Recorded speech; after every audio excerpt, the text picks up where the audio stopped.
Let's be honest, you're doing everything right. You're interesting. You're well-groomed. You know how to listen. You've read all the articles on how to be a dream woman.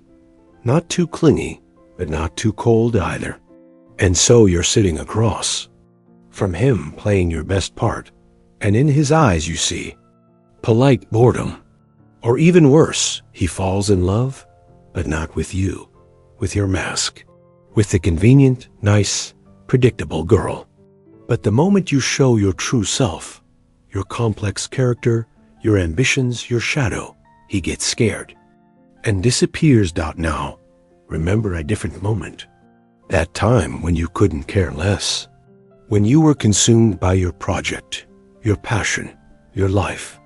You weren't trying to impress him. You barely even noticed him. And suddenly, he started looking at you as if he'd seen you for the first time. He started calling, trying to meet up. He lost his mind. Why? This isn't a coincidence. This is the most protected secret of female attraction. A secret that doesn't benefit the beauty industry, relationship coaches, and the entire system built on your insecurity. Because when a woman learns it, she becomes impossible to manipulate. She becomes not just desired. She becomes ... fatal. And this secret has nothing to do with what you do. Carl Jung, who dedicated his life to studying the depths of the human soul, would make a frightening but liberating observation here. What truly, to the point of trembling, to the point of losing control, arouses a man is not the woman who tries to please him. It's the woman who has finally come to please herself. Not the one who seeks his approval, but the one who has found her own. And this isn't poetry. It's brutal and beautiful psychomechanics. Because when a woman reaches this internal state, she begins to radiate a signal to which a man's unconscious reacts with a primal, unstoppable force. He doesn't just want her. He feels that she is the key to something in his own soul. Something he couldn't reach on his own. Do you think this is about self-confidence? No, that's too simple a word. Confidence can be faked. This is about something much deeper. About what Jung would call integration. About a woman who has stopped being just good, convenient, or beautiful. She has become whole. And this wholeness, this inner completeness, is what drives him crazy. It's what makes him look at you as if he's seeing a real woman for the first time, not a collection of social roles. He looks at you and doesn't understand what it is that captivates him so much. And what captivates him is your freedom. The freedom from needing to be someone for him. And this, paradoxically, is what makes him want to be everything he can be for you. Forget everything you knew about seduction. The real arousal you trigger subconsciously is born not from your actions, but from your lack of need for them. It is born the moment you stop playing the game and become the game itself. And this quiet revolution happening inside you is audible to any man on a level he cannot control. He doesn't choose to lose his mind. He simply has no choice. This non-obvious thing is not a quality you can develop like a muscle. It's the result of a deep inner journey, often painful, always transformative. Jung would call this journey individuation, the process of becoming yourself. And in the context of attraction, it means one thing. A woman becomes truly magnetic, not when she is perfect, but when she is whole. What is wholeness in this context? It's the reconciliation with your inner opposites. It's a woman who has accepted not only her light, but also her shadow. She isn't just kind. She is kind, but she has boundaries of steel. Her no sounds as confident as her yes. She isn't just strong. She is strong, but she isn't afraid of her vulnerability. She can run a company and cry at a movie, and she sees no contradiction in that. She isn't just spiritual. She is spiritual, but also completely grounded. She can talk about higher matters and enjoy simple, carnal pleasures without guilt. Woman has integrated her inner masculine, what Jung called the animus. She no longer seeks from an external man what she lacks inside: protection, stability, approval, decisiveness. She has learned to give all of this to herself. And this is where the alchemy happens. When a man meets such a woman, his unconscious instantly reads, "She doesn't need me to survive."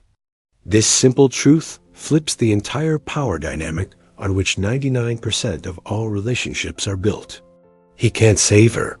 He can't buy her with his approval. He can't manipulate her through her insecurity. His entire usual arsenal becomes useless. And what's left? Pure, unadulterated desire.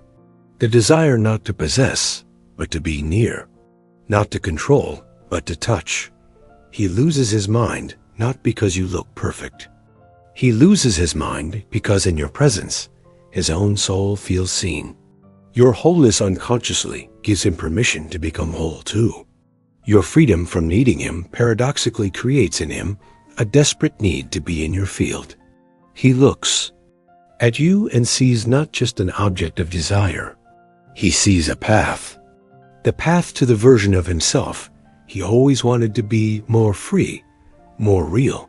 You arouse him subconsciously because your main weapon is invisible. It's your self-sufficiency, your quiet, calm knowledge that if he leaves, your world will not fall apart. And this knowledge, this energy, creates a field around you of such power that it pulls him in like gravity. He can resist it. He can try to analyze it, but his instincts, his soul, have already made the choice. They are drawn to you because you are the living embodiment of what it means to be free. And there is nothing more arousing than freedom. This inner completeness that Jung spoke of doesn't come easily. It is the result of confronting the darkest and most abandoned parts of oneself. This is a woman who has walked through fire. She knows what loneliness is and has stopped being afraid of it, turning it from a prison into a sanctuary.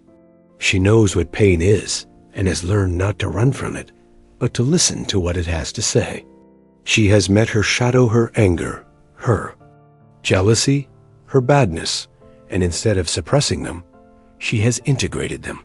This is why her presence is so thrilling. There is depth to her. There is a story in her.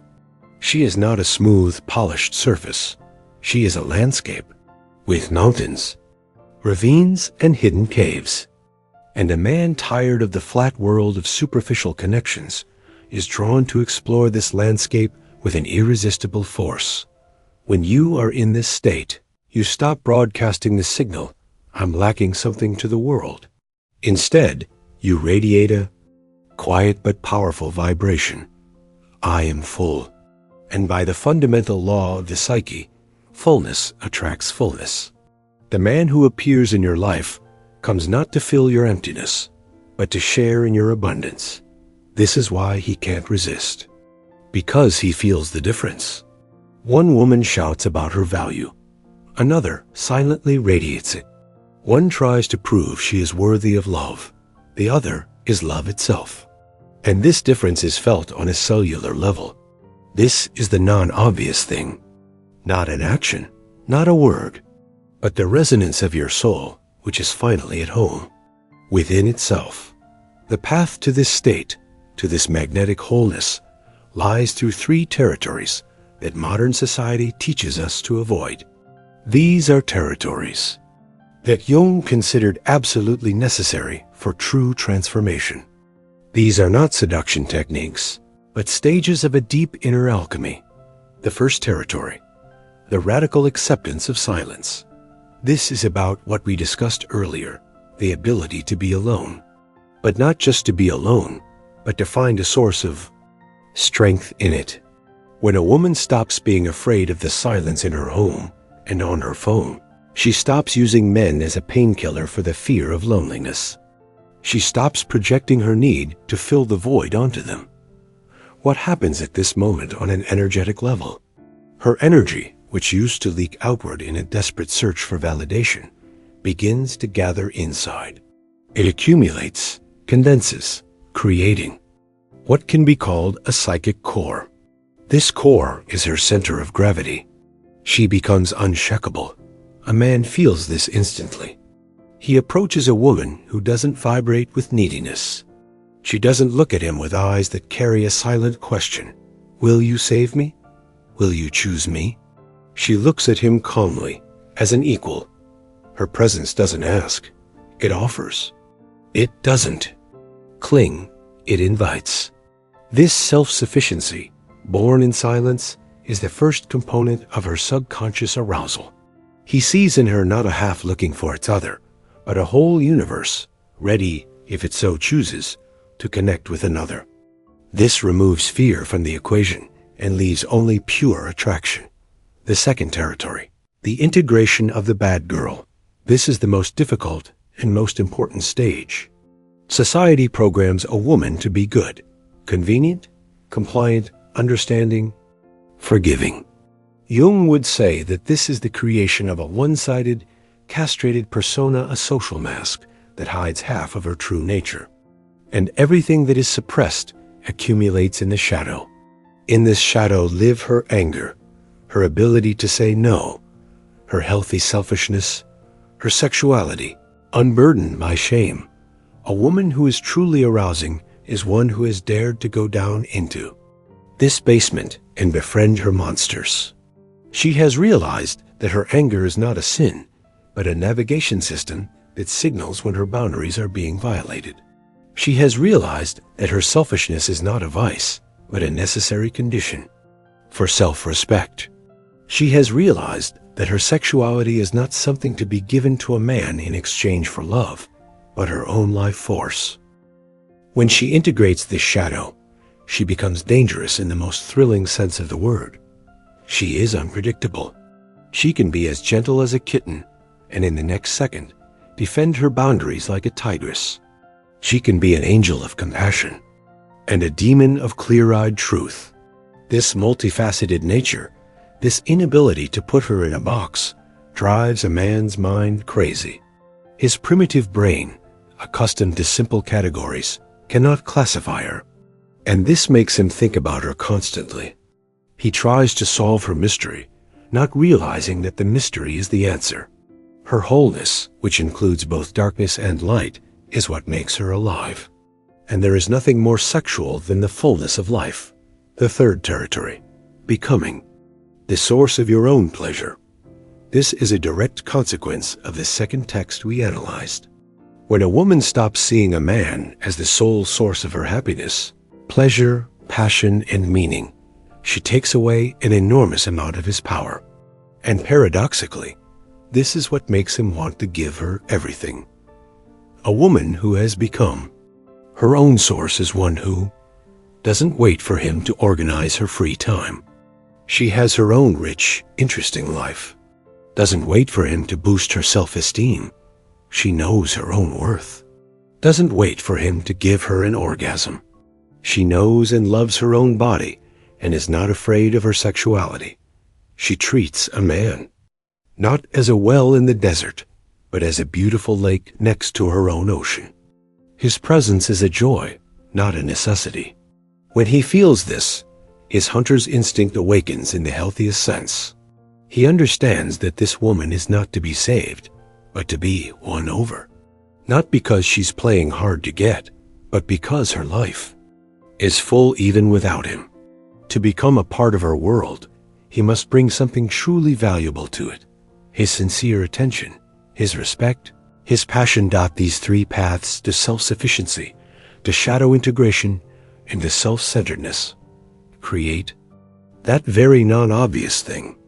A woman whose field is so charged with her own life force that it electrifies the space around her. She arouses him subconsciously because she does nothing to achieve it. She simply is. And her being is the most powerful statement he has ever heard. Let's look deeper at what's happening in his psyche. Why does this female autonomy have such a destructive and at the same time creative power over the male libido? Carl Jung introduced the concept of the anima, the unconscious feminine part in a man. It is his inner image of woman, his soul. In most men, the anima is in a suppressed, undeveloped state. It is projected outward. A man searches for his lost soul in a real woman, and so he meets two types of women. The first type, 97% of cases in his experience, a woman who is also looking for her missing part. She is also not whole. She is looking for her animus, inner masculine, in him. Their relationship is a transaction between two deficits. I'll give you what you don't have, and you'll give me what I don't have. This creates attachment, dependence, but rarely true, scorching passion. It's a relationship built on need. The second type, at 3%, the woman we're talking about. She has already integrated her animus. She is whole.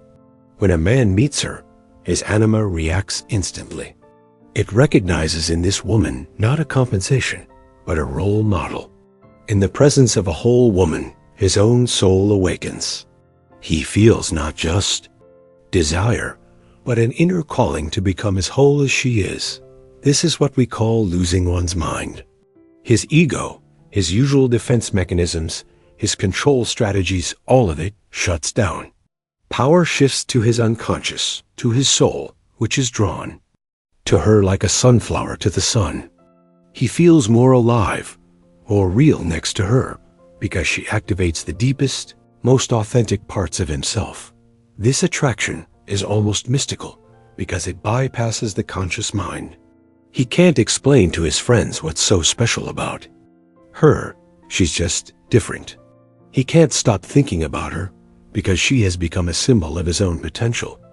A relationship with her is not just a romance, it's an initiation, a path to himself. This is why he can't resist. His soul won't let him. This explains why such a woman may not fit conventional standards of beauty. Yet men will turn their heads to follow her. Why she can say something harsh, but it only intensifies his interest. Because he is reacting not to her external attributes, but to her inner structure, to her psychic architecture, that you arouse him subconsciously because the process itself takes place in the invisible world, in the world of archetypes, projections, and energies. Your independence tells his soul, with me, you can be free too. Your integrated shadow tells his soul, with me, you don't have to pretend to be good. I accept all of you. Your self-sufficiency tells his soul, our connection will not be a transaction, but a dance of two sovereign beings. This message is the most powerful aphrodisiac in the world. It promises not just sex, but transformation. Not just a relationship, but an alchemical union. And no man who is tired of games and longs for real depth can resist it. He may not even realize it, but his soul knows, and it makes the choice for him. Now for the most important part. How do you know you're on this path? There are signs. They are also non-obvious. The first sign is a change in your taste in men. Those who used to seem attractive, confident, but empty, handsome, but shallow suddenly cease to be interesting. You start to get sick of superficiality. You can no longer sustain empty conversations. This is a sign that your inner compass has been recalibrated. It no longer seeks external glitter. It seeks inner light. The second sign is comfort in uncertainty. You used to need to know, where is this relationship going? What does he think of me? Will he call? Now you can just be in the moment. You enjoy the interaction, but your happiness doesn't depend on its outcome. This lightness of being, this absence of anxious clinging to results, creates an aura of incredible attractiveness around you. The third sign is that your truth becomes more important than his reaction. You start to say what you think, not out of a desire to provoke, but out of self-respect. You can say, that doesn't work for me, or I feel differently. You stop editing yourself to be convenient, and you discover with surprise that the more authentic you are, the more he respects you. Even if he disagrees, he respects your strength to be yourself. The fourth and most powerful sign is that you start to enjoy your own company.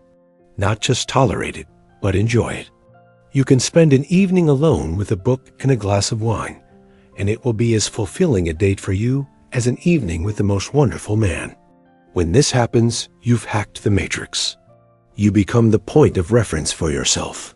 When these shifts occur, your energy changes fundamentally. You stop being a petitioner and become a bestower. You bestow your attention, your time, your energy. And like anything valuable, it cannot be available 24/7. A man reads this. He understands that your presence in his life is a privilege, not a given. And he begins to act accordingly. Here is the secret hidden in plain sight. You don't do something to arouse him. You become someone he can't help but be aroused by. The entire focus shifts from external techniques to internal work. Instead of learning to manipulate him, you learn to free yourself. And when you reach the state of sovereignty, the last, most beautiful thing happens. You almost stop caring whether he loses his mind or not, because you have already found your own. And at that very moment, when you stop caring, he falls completely and irrevocably under the power of your field. Such is the great paradox of attraction. Power comes the moment you stop fighting for it. Attraction becomes maximal when you stop needing it. Think about it. The entire relationship advice industry is built on the assumption that there is something wrong with you, that you need to fix something, add something, learn something. But what if Jung was right? What if you don't need to add anything? What if you just need to remove everything that is not you, everything superficial? To remove the fear of loneliness, the need for approval, the shame for your dark sides. When you do this, your true self will be discovered under the layers of these neuroses, whole, radiant, magnetic, and this self will not need to be taught how to attract. It is attraction itself. So the next time you catch yourself thinking, what can I do to make him like me? Stop and ask yourself a different question. What can I do today to like myself more? Drive yourself crazy with your growth. Fall in love with your own depth. Arouse yourself with your courage to live a real life. When you do this, his arousal will become just a pleasant side effect of your great romance. The romance with yourself. And this is the only relationship that really matters. All others are just its reflection. Let's put it all together. What makes a man lose his mind is not a set of tricks, but your psychic sovereignty. It's a state in which you don't need him for emotional survival. This state is born from deep inner work, from the ability to be in silence, from the integration of your shadow, and from the ability to be the source of your own happiness. When you vibrate on this frequency, his unconscious anima recognizes you not just as a woman, but as a symbol of wholeness and freedom. This awakens in him not just a superficial desire, but a deep, almost spiritual pull. He loses control of his feelings because you activate his soul. Your field becomes for him both a sanctuary where he can be real and a challenge that makes him grow. You don't do anything on purpose.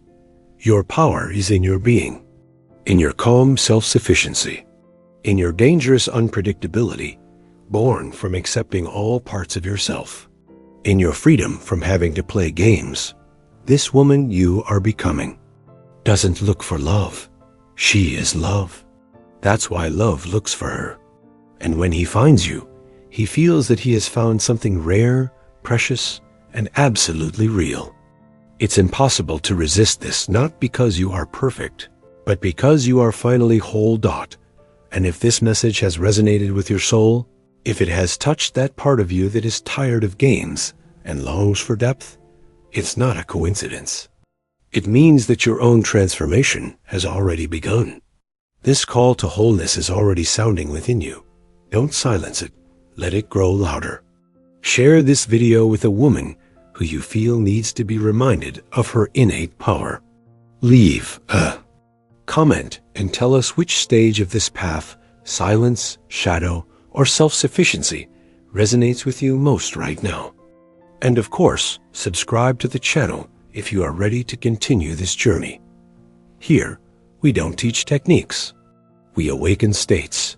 Every video is not an instruction, but a ritual of returning to yourself. Because in the end, the only thing that will truly drive a worthy man crazy is a woman who is crazy about her own authentic, imperfect, but absolutely whole soul. And you are on that path right now.